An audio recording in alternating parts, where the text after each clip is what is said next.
그 룻기에 처음 읽었습니다. 제가 이제까지 그 설명했던 그 흐름에다 맞춰 보겠습니다. 이스라엘의 사사시대가 있었죠. 비조직화된 시대를 말하죠. 사사시대. 자, 그러면 앞으로 우리에게 성령시대가 열린다고 했죠. 그럼 이때가 비조직화된 시대죠.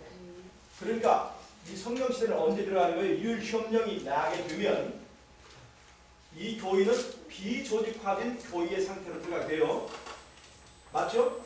그러면 짝이 되는 것은 뭐 이스라엘의 사사시대와 우리가 율협령 내리면 생기는 그 상태는 짝이 되는 것입니다. 자, 무슨 말 아시겠어요? 이스라엘의 사사시대가 비조직화된 그 이스라엘 상태를 말하죠. 근데 우리가 율협령이 내리면 조직화된 교회가 이 교회의 조직이 힘을 쓸 수가 없게 돼요. 그래서 비조직화된 상태로 교회가 운영되는 거예요. 그러니까 사사시대의 이야기는 우리가 일요일협령이 났을 때의 상태와 짝이 되는 거예요. 자, 그런데 지금 룻기를 읽었는데 어떤 얘기 나오냐면 이 이야기는 어느 시대 때의 이야기라고 했어요? 사사시대 때의 이야기입니다. 자, 잘 보세요. 일요일협령이 내리면 어떤 상태에 든가 보십시다. 일요일협령이 내리면 짐승의 표를 강요하게 돼요. 즉 매매권을 강요하게 됩니다. 매매권. 강요하는 게 아니라 짐승의 표를 강요하게 되죠. 짐승의 표를 받지 않으면 뭐가 주어지잖아요? 매매권이 주어지지 않습니다. 매매권이. 이 매매권이 주어지지 않으면 돈이 있어도 시장에서 물건을 살 수가 없습니다. 이 사회는 고도로 신용사회가 되어가고 있어요. 돈이 없어도 자기 카드만 있으면 얼마든지 거래를 할 수가 있습니다. 그런데 이렇게 고도로 신용사회가 되어가고 있는데 어느 날 내가 이 사회에서 인정하는 신용이 없어져요. 즉 매매권 없이, 즉 국가에서 발행하는 신용카드가 없이 아무것도 거래할 수 없는 때가 와요. 짐승의 표를 받는 조건으로만 그 카드가 발급됩니다. 여러분 그럴 때 자 보세요. 그때에 우리는 두 가지 선택이 있습니다. 짐승의 표를 받고 그 신용카드를 받을 것이냐, 아니면 하나님의 말씀대로 순종하고 짐승의 표를 받지 않기로 결정하게 되는 거예요. 그러면 하나님의 인을 받은 사람은 짐승의 표를 받지 못하고 그 결과로 매매권을 얻지 못합니다. 자, 그럼 여러분 제가 어떤 도시에 살고 있다고 해봅시다. 도시에 살고 있는데 아파트가 60평짜리예요. 이 정도면 괜찮습니까? 네. 맨션 아파트예요. 좋아요? 60평짜리는 그 정도면 뭐 살만하죠? 근데 일요일협령이 내렸습니다. 매매권을 받지 못했습니다. 그러면 거기에 전기가 들어올까요? 안 들어올까요? 가스가 들어올까요? 안 들어올까요? 안 들어옵니다. 아무리 맨션 아파트는 뭐합니까? 전기 들어오지 않고 가스 들어오지 않으면, 그리고 기름 들어오지 않으면 그 맨션 아파트는 더 이상 맨션이 아닙니다. 겨울에 어떻게 될까요? 얼어 죽죠. 자, 도시에 가면 값싼 채소, 값싼 곡식이 있어요, 없어요? 하여튼 비싸든지 어떻든 간에 시장에 가면 양식을 살 수가 있는데 시장에서 양식을 살 수 있어요, 없어요? 양식을 살 수가 없는 거예요. 어디서도 정부의 허락 없이 곡물이나 양식을 거래할 수 없게 되는 때가 온단 말이에요. 짐승의 표를 받아야만 내가 먹고 살 수가 있단 말이에요. 그런데 내가 도시에 살고 있는데 매매권을 받지 못한다면 도시에 살 수 있을까요?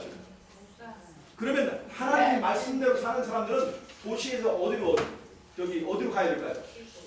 시골로 가는 거예요. 자기의 터를 버릴 수밖에 없는 거예요.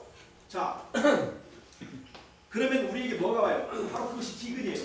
내 옆에는 바로 풍요가 있는데 나는 갑자기 기근이 오는 거예요. 떡 없이 살아야 되는 거예요. 떡 없이. 그것이 바로 일요일 총력이 났을 때 하는 사태인데, 여러분 룻기를 금방 읽었는데 어떤 상황에서 이 이야기가 벌어지냐면 바로 사사시대인데, 유대 땅에 기근이 온 거예요. 기근이 왔어요. 그러니까 일요일에 가면 우리가 어떤 상태에 들어가요? 기근 상태에 들어가는 거예요. 그 기근이 와가지고 엘리멜렉이라고 하는 사람의 가정이 베들레헴에 살지 못하고 모압이라고 하는 전혀 낯선 곳으로 이민 갑니다.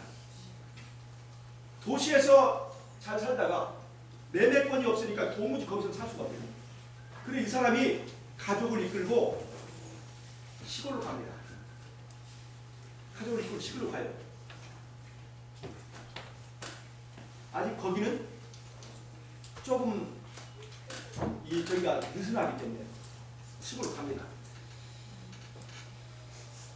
그래서 그 가정이 있어요. 엘리멜렉이 있고, 이게 가장이죠. 거기에 나오미가 있고요. 말론과 기럇, 그 다음에 룻과 오르마, 이 6명이 가정을 이루고 그 객지 땅에서 가정을 이뤘습니다. 객지에 있으면 다른 사람을 의지할 수 있어요, 없어요? 객지에 가니까 아는 사람도 없고 오로지 이 식구들만 모여서 지금 살고 있는 거예요. 누구 믿을 수도 없고 이 식구들만 서로 의지하고 살고 있습니다. 여러분, 마지막 때에 도시에 살다가 준비 없이 시골로 내려간 하나님의 백성들이 겪는 경험을 그대로 지금 보여주고 있는 거예요. 예수님 이 말씀대로 살기 위해서 짐승의 표를 받지 않고 말씀대로 사는 이 사람들이 바로 엘리멜렉의 가족들, 나오미의 가족들이 모압으로 이민 간 것처럼 이제 시골로 내려갑니다. 재산도 하나도 없이 그냥 빈 몸뚱이로 모압으로 내려가요. 그래서 조그만 공동체를 이루고 있습니다. 지금 이게 이 가정이 자기들끼리 서로 믿고 의지하는 이 하나의 신앙 공동체를 이루고 있어요, 지금. 그런데 앞으로 그렇게 될 거예요. 많은 도시에 있는 교인들이 준비 없는 상태에서 일요일 협력 내리면 이렇게 알몸뚱이로 모압으로 이민 가는 거예요. 알지 못하는 시골로 내려갈 수밖에 없는 거예요. 도시에는 살 수가 없으니까. 근데 여러분 잘 보세요. 문제는 바로 이 상태에서 생깁니다. 지금 이 객지에서 의지할 것은 이 식구들밖에 없고, 여기서 중심적인 역할을 한 것이 엘리멜렉과 말론과 기럇입니다. 남자들이죠. 이 집안의 기둥이 누구예요? 남자 셋입니다. 기둥 같은 사람들이에요. 그런데 이 사람들이 죽어버렸어요. 아무도 믿을 것이 없는 이 가정에 기둥 같은 사람들이 죽어버린 거예요. 자, 여러분 보세요. 내가 서울에 살고 있다가 이제 서울에 살 수가 없어서, 매매권 없이 살 수가 없어서 이제 몇 식구를 데리고 시골로 내려가서 거기 사는데, 여러분 잘 보세요. 그날에 엘리멜렉처럼 의지했고 말론과 기럇처럼 기대했던 그 사람들이 신앙을 포기하는 일이 생깁니다. 믿고 의지했던 교회 지도자들, 저같이 성경 가르친 사람이라 할지라도 그때의 믿음을 포기하는 사람들이 나온다는 거예요. 생각보다 이 일요일 협령 기간이 생각보다 길어질 때에 떡 없이 살지 못하고 믿음을 포기하는 사람들이 나와요. 그것이 바로 엘리멜렉과 말론과 기럇이 객지에서 죽어버린 것 같습니다. 이 사람들이 더 이상 견디지 못하고 우리 신앙 공동체에 같은 신앙을 하고 안식일을 지키고 마지막까지 예수님 재림을 기다린다고 했던 사람들 중에 지도자들이, 내가 믿었던 사람들이, 자신만만하던 사람들이 영적으로 죽어버립니다. 짐승의 표를 받아버립니다. 그런 경우가 있을까요, 없을까요? 한 가정에서 지금은 평화롭게 신앙하지만 갔을 때 남편은 견디다 못해서 왜? 영상 배가 고프니까 견디다 못해서 매매 거를 받아버립니다. 다른 말로 하면 짐승의 표를 받아버립니다. 짐승의 우상에게 한번 전하고 드는 것입니다. 근데 아내는 안식일을 지키고 나는 짐승의 표를 받지 않겠다. 그럼 배급이 1인분이 나올까요? 2인분이 나올까요? 1인분이 나오는 거예요. 그럼 짐승의 표를 받으면요 사람이 달라집니다. 성령이 떠나가요. 그럼 이 사람이 극도로 무서운 사람이 돼요. 극도로 자기가 받은 이 양식, 배급을 누가 뺏어 먹을까봐 집안 식구들이 왼수가 됩니다. 매매권을 받지 않고 자기의 양식을 뺏어 먹으려고 하는 가족들을 버립니다. 미워하는 거예요. 그래서 그 가정에서 쫓겨나요. 남편이 쫓겨나고 아내가 쫓겨납니다. 지금은 다정하지요. 그때는 달라져요. 사람이 달라져요. 그래서 집안 식구가 원수가 되려 하는 것이 이루어집니다. 그래서 여러분 정말 기도하고 준비하세요. 가족들이, 사랑하는 가족들이 함께 같은 길을 갈 수 있도록 여러분 기도하세요. 마지막 때는 정말 이것 때문에 가슴이 아픕니다. 부모는 이 신앙을 하는데 자녀들은 짐승의 표를 받습니다.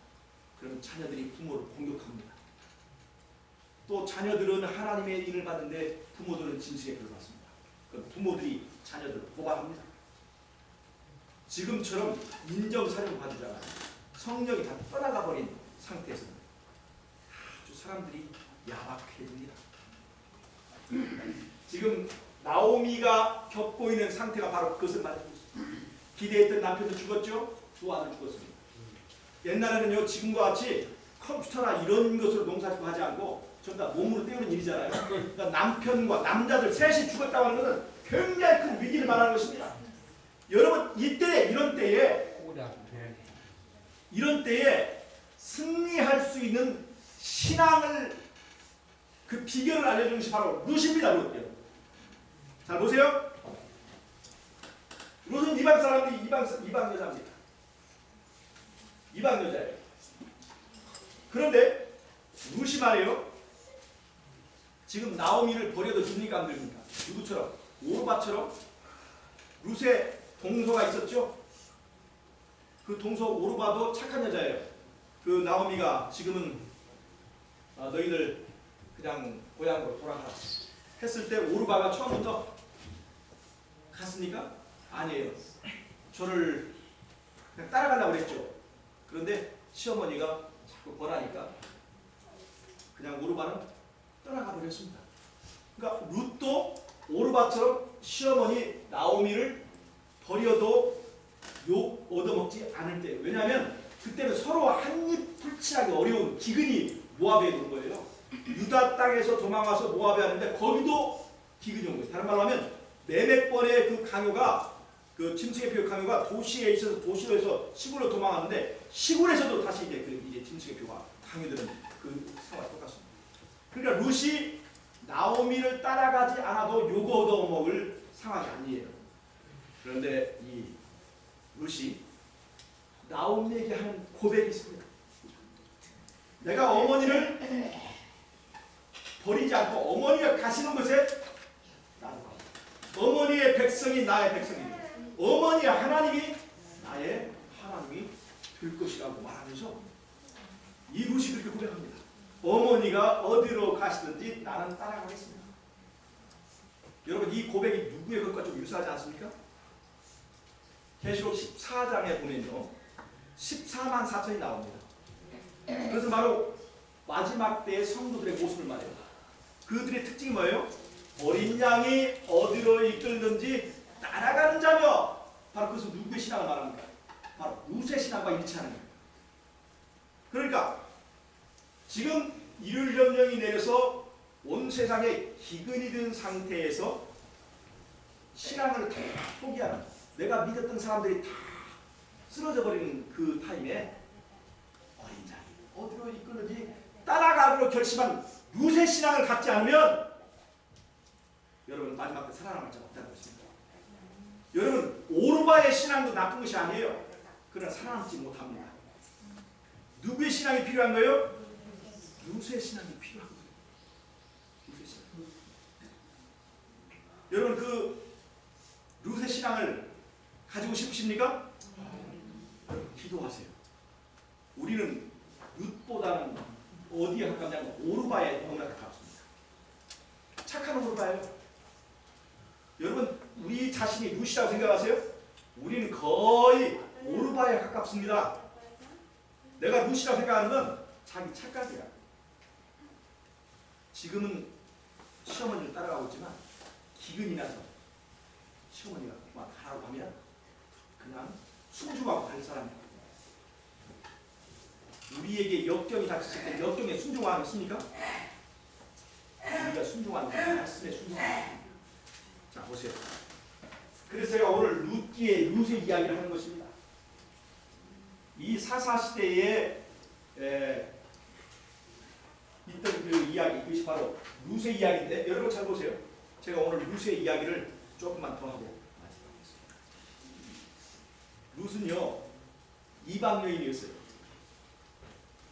다른 말로 하면 우리 시대로 치면 재림교인이 아니에요. 그런데 재림교인의 기별을 듣고 들어오는 바벨론에서 나온 어떤 소박한 여인일 수도 있어요. 오히려 그 사람의 신앙이 지금 이 재림교회의 교리를 알고 지금 이 바리새인 같은 신앙을 하는 우리보다 더 나을 수 있다는 얘기입니다. 중요한 건 뭐예요? 어린 양이 어디로 이끌는데 따라가는 그 정신이 있어야 되는 거예요. 이방인이라 할지라도 재림교인이 아니라 할지라도 어린 양이 어디로 이끌는데 따라가기로 결심하는 자가 하늘에 가는 것이지, 아무리 재림교인이라 할지라도 이 정신이 없으면 마지막에 살아남지 못한다는 걸 보여줍니다. 자 보세요. 룻의 이야기는 무슨 의미가 있는가? 창세기 3장에 보면요, 인간이 범죄한 후에 하나님께서 인간을 구원하시기 위하여 하나의 약속을 합니다. 그게 뭐예요? 여자의 후손을 약속합니다.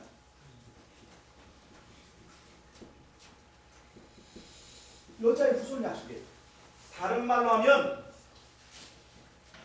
이 여자의 후손은 누구죠? 창세기 3장 15절의 이 약속은 요한복음 3장 16절에 실현이 됩니다. 요한복음 3장 16절에 뭐예요? 하나님이 세상을 이처럼 사랑하사 독생자를 주셨다 이렇게 얘기했어요. 즉 이것을 창세기 3장 15절에는 어떻게 얘기했어요? 여자의 후손을 주겠다 얘기했어요. 즉 여자의 후손을 주겠다는 말은 다른 말로 하면 하나님께서 하나님의 독생하신 씨를 주겠다는 거죠. 씨를 주겠다는 거예요. 독생자라는 것은 독생하신 씨를 말하는 거예요. 여자의 후손이라는 것은 다른 말로 하면 씨를 주겠다는 거예요. 자 보십시다. 이스라엘에는요 이런 제도가 있습니다. 한 가정이 돈을 빌리기 위하여 밭을 팝니다. 밭을 팔아요. 그러면 밭을 팔아요. 그럼 자기 기업이 없어지잖아요. 그러면 그 사람이 밭을 이제 살려면 돈을 갚고 밭을 찾아올 수 있는데 밭을 찾아올 힘이 없는 거예요. 그러면 그 가까운 친척이 자기 그 빚진 친척으로 해서 빚을 갚아주고 다시 그 땅을 찾아올 수 있어요. 그것을 기업 누른다. 그런데 중요한 거는 그 사람이 말이에요. 그 집에 남자가 다 죽어버렸어요. 남자가 다 죽어버렸어요. 그러면 뭐가 끊어진 거예요? 대가 끊어진 거예요. 다른 말로 하면 씨가 끊어진 거예요. 씨가 없어진 거예요. 즉 씨가 끊어진 가문은 이제 멸망하는 거죠. 그래서 씨가 끊어진 가문을 위해서 이 기업물을 가까운 친척이 그 집을 위하여 씨를 이어주는 것입니다. 그래서 가까운 친척이 그 집에는 씨를 이어줄 남자는 없어요. 그럼 뭐만 여자만 남았죠. 그 여자만 남았을 때 뭐냐면 동생이 형의 집을 이어가기 위해서 동생이 형수와 결혼합니다. 그래서 그 동생의 씨로 그 이제 자식을 낳게 되면 그 자식은 동생의 자식이 아니라 형의 자식으로 그 가문을 이어가게 해주는 거예요. 그게 가까운 친척의 그 의무입니다. 룻기는 바로 그 얘기를 설명해 주고 있는 거예요. 자, 엘리멜렉의 가문에 밭이 다 기업이 이제 팔린 것뿐만 아니라 뭐가 문제가 됐어요? 씨가 없어진 거예요. 씨가. 대가 끊어진 거예요. 그 가문이 이제 멸망이 생겼어요. 그런데 뭐만 남았어요? 여자만 남은 거예요. 여자만. 나오미는 늙었고 오르바는 갔고 누구만 남았어요? 여자 한 열악한 여자 룻만 남은 거예요. 룻만. 이 여자가 대를 이을 수 있어 없어요? 절망인 거예요. 그때 하나님께서 이 가문의 씨를 잇기 위하여 보아스라고 하는 사람을 만나게 합니다. 이 룻이 이제 시어머니 나오미를 모시고 이제 베들레헴으로 돌아옵니다. 베들레헴으로 돌아와서 이 소문이 그 베들레헴에 바닥에 퍼졌습니다. 그리고 룻이 얼마나 착한지 자기 시어머니, 늙은 시어머니를 봉양하기 위해서 자기가 나가서 이제 이삭을 줍습니다. 땅이 없으니까 이삭을 주어가지고 그 보리 이삭을 주어가지고 그것을 볶아가지고 그 시어머니를 먹이고 근근히 살아갑니다. 그래서 이삭을 줍다가 누구의 밭에 누구의 밭에까지 가게 되냐면 보아스라고 하는 그 베들레헴의 유력한 부자 보아스라고 하는 사람의 밭에 가서 이삭을 줍게 됐어요. 근데 보아스가 이 룻에 대해서 들은 이야기가 참 기특하다. 어떻게 이방 여자로서 이스라엘의 신앙을 받아들이고 어떻게 불쌍한 시어머니를 버리지 않고 저렇게 자기의 그 일생을 젊음을 바쳐가지고 저렇게 그 늙은 시어머니를 봉양하는 룻을 보고 이 보아스가 굉장히 감동을 먹고 있는 차인데 바로 그 룻이 자기 밭에 와서 이삭을 주니까 보아스가 너무나 기특해서 자기 일하는 모습들에게 이 보리를 베면서 그냥 슬쩍슬쩍 모르게 슬쩍슬쩍 이 이삭을 밭에다 그냥 뿌려주라고 했어요. 룻은 그것도 모르고 야 오늘따라 왜 이렇게 이삭이 많지? 다 누가 뿌려준 거예요? 보아스가 이게 다 뿌려준 거예요. 그래가지고 룻이 말이죠 기분이 좋았고 이 보리 이삭만 듣느라고 이삭을 잔뜩 이제 모아가지고 그날 거기서 옆에서 보리를 이제 타작을 해가지고 그걸 이제 그 말에다가 이고 저녁에 시어머니한테 가니까 시어머니가 깜짝 놀랐습니다. 많이 주어봐야 한 뒤 두 뒤 그밖에 못 듣던 이 며느리가 갑자기 오늘은 머리에다가 큰 말에다가 잔뜩 이 보리를 이렇게 입으니까 시어머니가 궁금하겠어요? 안 궁금하겠어요? 룻이 착한 며느리니까 그날 있었던 일들, 밭에서 있었던 일들 그런 얘기를 가서 집에 가서 시어머니에게 조달주다 다 이렇게 얘기해 주는데 오늘은 이제 생각지 못하게 이렇게 이삭을 많이 죽게 된 얘기를 룻이 시어머니가 하면서 누구 얘기를 하는 거예요? 내가 오늘은 누구의 밭에서 이삭을 주었다? 보아스의 밭에서 이삭을 주었다. 그때 나오미가 캐치했습니다. 이 룻이 모르지만 무슨 난 모르지만 룻이 이렇게 많은 보리를 주울 수 있었던 것은 누구의 덕이라는 걸 알았어요? 보아스라고 하는 것입니다. 보아스라는 사람의 덕이라고 알았습니다. 그런데 나오미는 보아스가 자기 가문과 어떤 관계에 있는지를 압니다. 자기 가문과 가까운 친척이기 때문에 바로 기업 물을 자격이 있다는 것을 알게 됩니다. 그리고 지금 보아스가 룻에게 하는 그런 선한 행동을 보면 이 보아스가 룻을 싫어하지 않는 것을 알고 그 다음에 이 시어머니가 자기 딸 같은 딸보다도 더 사랑하는 자기 며느리를 말이죠. 이제 남편을 찾아줄 전략을 세워야 돼요. 그래서 이제 며느리를 데려다가 시어머니가 이 착한 며느리 그래서 시어머니가 전략을 짜. 너 오늘 저 이삭 주려고 하지 말고 너 오늘 목욕을 깨끗하게 해라. 그리고 저녁에 예쁜 옷을 입고 몸에다 분도 저녁에 보아스가 타작하는 마당에 들어가가지고 숨어 있다가 보아스가 타작을 마치고 밤에 자리에 들어가거든. 가만히 봐서 보아스가 어디 누워있는지 잘 봤다. 보아스가 잠들었을 때 그 옆에 이불을 거치고 그 옆에 가서 누워라. 이 말 무슨 말이야? 같이 둘이 잘 들도록 해라 이 말이죠. 그리고 보아스가 뭐라고 하면 주의 계집종이오니 저를 받아주십시오. 이렇게 말하고 멘트까지 대사까지 다 알려주고 연습하고 주의 계집종이오니 저를 받아주십시오 하고 다 알려주고 룻은 시킨 데 가서 그날 밤에 보아스의 이부자리에 들어가잖아요.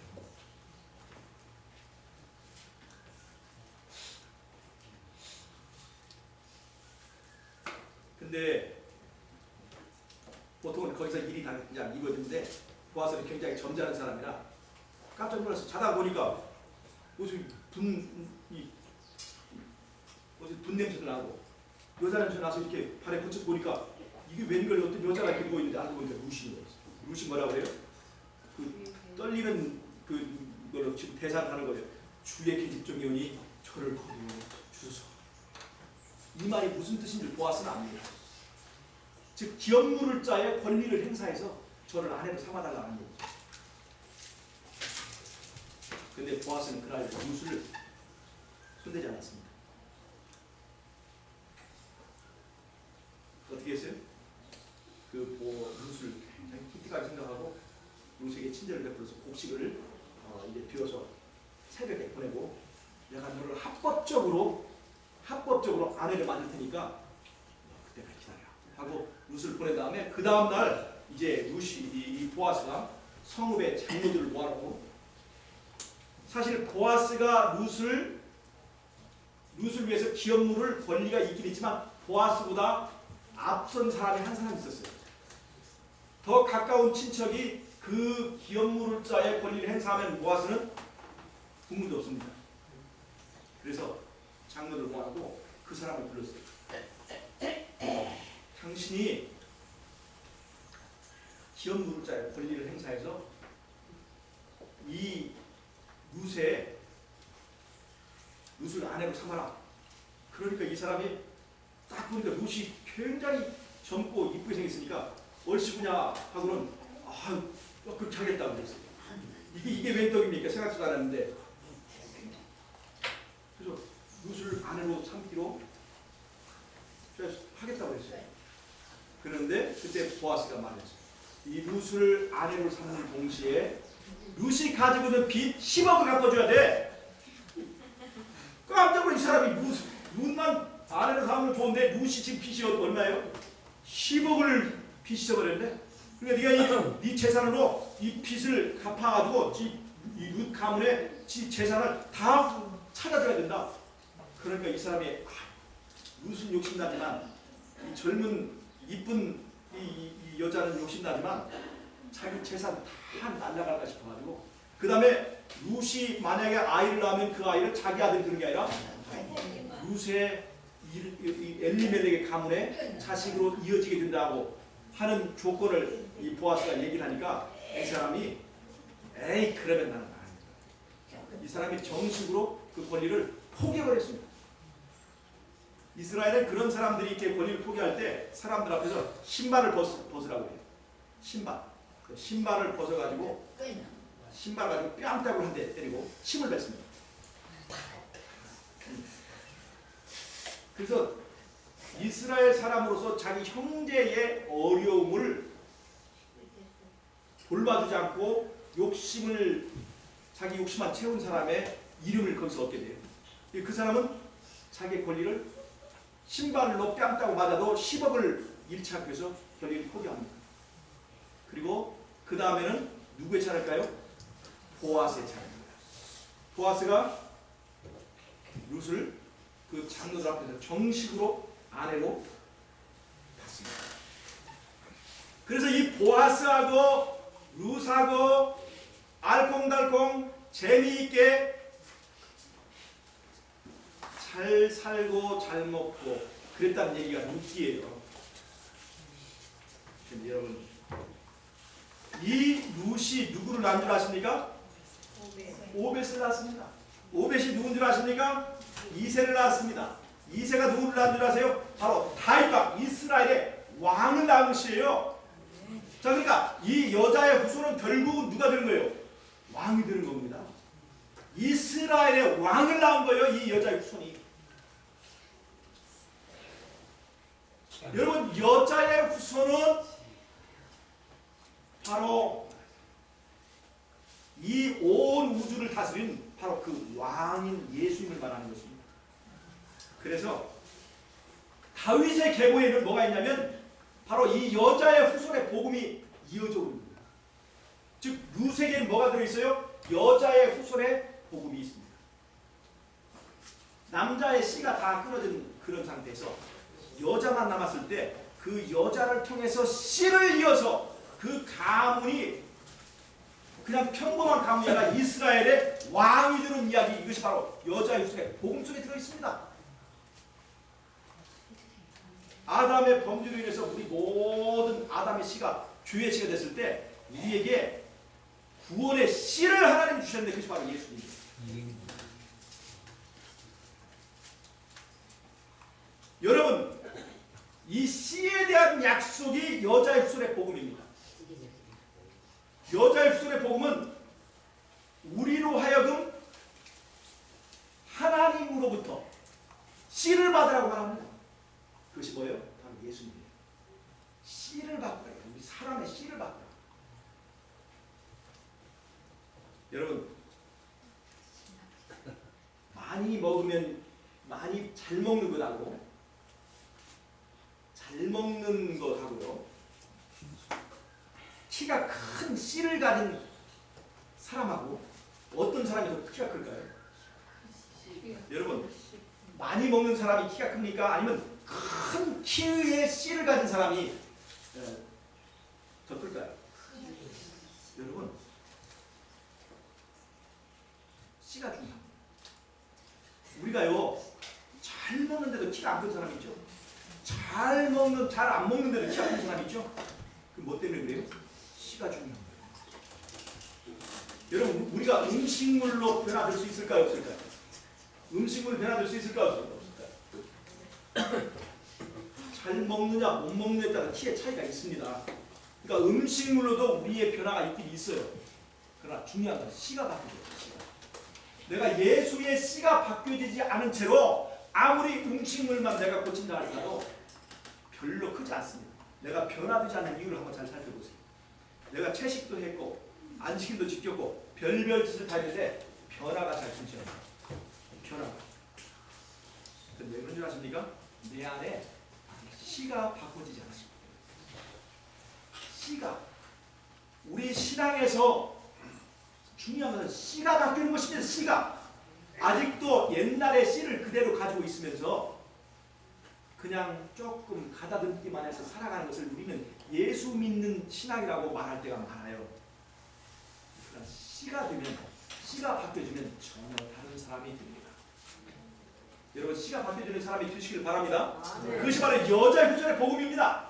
여자의 후손의 복음은요, 사람의 씨를 바꿔서, 씨가 바뀌어지면 사람이 달라질까요? 안 달라질까요? 달라집니다. 씨가 바뀌어지면 사람은 변하게 되어 있습니다. 예수를 믿으면 변하게 됩니다. 예수를 믿는데도 변하지 않는다고 말하는 것은 여자 후손의 복음이 아니에요. 예수를 믿으면 이기게 됩니다. 왜요? 씨가 달라졌기 때문에. 이 신앙을 우리가 해야 될 필요가 있습니다. 제가 조금만 더 말하겠습니다. 여러분, 이스라엘 왕의 사울이 있었죠? 사울이 있었죠? 네. 다윗이 있습니다. 사울하고 다윗하고 누가 더 잘생겼을까요? 네. 다윗도 물론 잘생긴 사람이에요. 그런데 사울은 보통 사람들 머리 하나가 더 있다고 했어요. 그래서 사울의 갑옷을 다윗이 입었을 때 너무 커서 아주 불편했던 걸 알 수 있죠. 물론 그때 다윗이 아직 다 크지 않았다고 보지만 그래도 청년기 때인데 사울이 엄청 큰 사람이에요. 잘생겼습니다. 이걸로 치면 사울이 더 잘생겼다고 볼 수 있어요. 그런데 왜 여러분 왜 다윗이 이스라엘의 왕이 된 줄 아십니까? 사울을 패하고 바로 다윗의 가문에는 뭐가 들어있기 때문에 여자의 후손에 복음에 족보가 있기 때문에 그렇습니다. 다윗은 누구의 후손이에요? 룻의 후손입니다. 룻 속에 들어있는 여자의 후손의 복음이 에덴 동산으로부터 이어서 다윗에게 이어지고 있기 때문에 그렇습니다. 자, 사울의 아들이 누굽니까? 요나단이죠. 요나단이죠. 자, 사울의 아들이 뭐예요? 요나단입니다. 요나단은 신앙이 좋은 사람입니까? 안 좋은 사람입니까? 다윗하고 요나단하고 신앙을 비교하면 누구의 신앙이 더 좋습니까? 결코 우열을 가릴 수가 없어요. 근데 어떻게 보면 요나단이 더 멋집니다. 왜냐하면 자기가 사울 왕의 뒤를 이어서 왕이 될 수 있는 자리에 있는데 불구하고 누구를 지금 밀고 있는 거예요? 자기 친구를 밀고 있는 거예요. 그러니까 사실 요나단의 신앙은 다윗 못지않고 어쩌면 다윗보다 나을 수도 있어요. 근데 여러분 사울이 불순종했을 때 사울이 죽으면 그 다음에 누가 왕을 이으면 돼요? 요나단이 이 왕위를 이으면 되잖아요. 신앙이 좋은 사람입니다. 근데 하나님께서는 사울의 가문을 패했습니다. 훌륭한 아들 요나단 있는데도 믿음의 아들 요나단 있는데도 요나단의 왕을 시키지 않고 다윗에게 왕을 시켰어요. 왜 그런 줄 아세요? 사울 가문에는 바로 복음의 계보가 없기 때문에 복음의 족보가 이어오지 않아요. 사울의 조상에는 룻 같은 사람이 없단 말이에요. 아시겠어요? 다윗의 조상에 바로 룻과 같은 마지막 때의 신앙의 표본이 들어있다는 것이에요. 그래서 하나님께서 다윗을 왕을 세운 것입니다. 아시겠어요? 키가 크냐 작으냐의 중요한 게 아니라 여자의 후손의 복음이라고 하는 구원의 복음의 계보가 흐르고 있느냐 아니냐 그것이 중요한 거예요. 여러분 계시록 10장 17절 한번 읽어보세요. 계시록 10장 17절.